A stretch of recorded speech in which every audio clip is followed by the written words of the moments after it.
খুব সুন্দর একটা মাছ ধরার পরিবেশ। রৌদ্রোজ্জ্বল দিনে ধরলা নদীতে জাল ফেলা হচ্ছে। নদীর পানি অনেকটাই কম, দেখছেন অনেক বড় একটা জাল ফেলা হচ্ছে।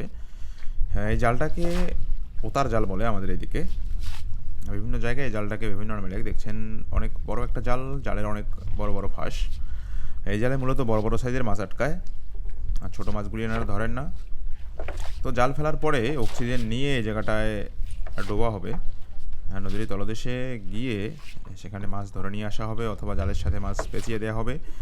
তারপর জাল তুললেই সেই মাছগুলি জালের সাথে উঠে আসবে। তো নদীতে মাছ ধরার এই ভিডিওটা আজকে অনেক ইন্টারেস্টিং হতে চলেছে, তাই ভিডিওটি দেখতে থাকুন শেষ পর্যন্ত। কতগুলি মাছ ধরা হয় এবং কীভাবে সেই মাছগুলি ধরা হয় নদীতে।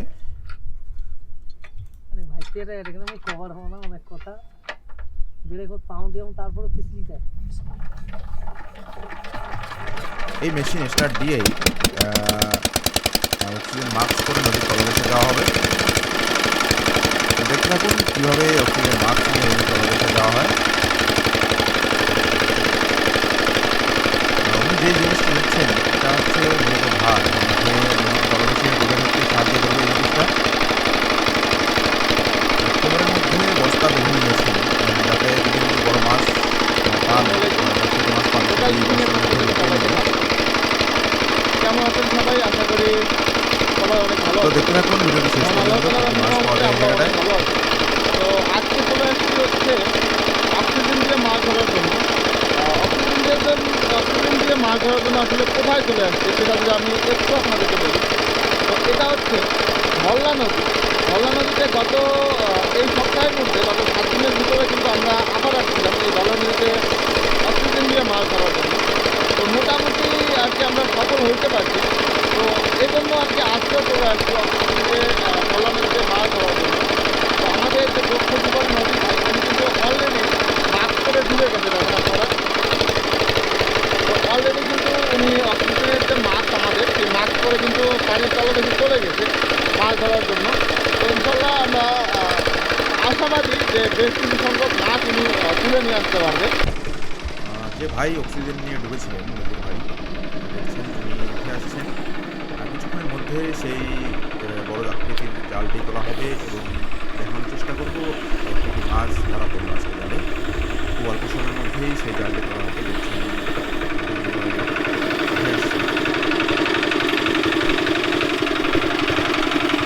মাছ ধরা কষ্টসাধ্য একটা কাজ।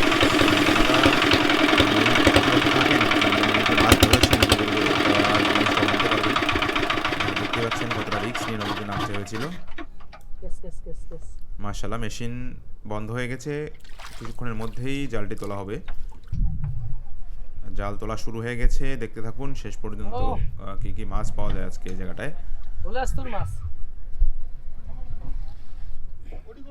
নাও আগাইছে বাংডুর ঘাট গেছে নাও। মাশাআল্লাহ একটা মাছ দেখা যাচ্ছে জালের মধ্যে। জালের মধ্যে বেশ কয়েকটি মাছ আছে বলে আমরা জানতে পেরেছি ডুবুরু ভাইয়ের কাছ থেকে। তো দেখতে থাকুন শেষ পর্যন্ত জালের মধ্যে কি কি মাছ উঠে আসে। মূলত জালের মধ্যে মাছগুলি খুব ভালোভাবে পেঁচিয়ে দেওয়া হয় যাতে মাছগুলি জাল থেকে বেরিয়ে যেতে না পারে। দেখতেই পাচ্ছেন জাল তোলা কতটা কষ্টসাধ্য কাজ।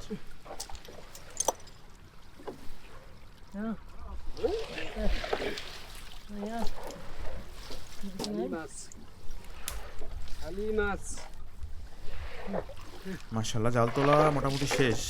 এখন দেখব কি মাছ ধরা পড়লো জালে। জালের মধ্যে ধরা পড়েছে বাউস মাছ, কালবাউস মাছ, নদীর কালবাউস।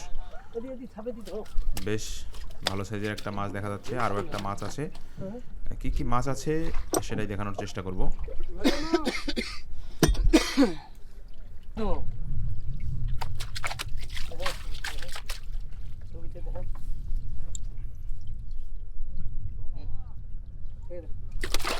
বস্তাটা সরে দিব দিত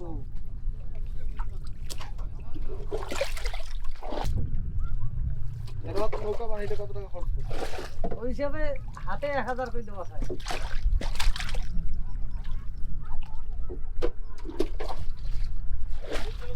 নদীতে মাছ ধরার ভিডিও দেখতে কার কার ভালো লাগে এবং নদীতে মাছ ধরতে কার কার ভালো লাগে সেটি কমেন্টে জানাতে ভুলবেন না।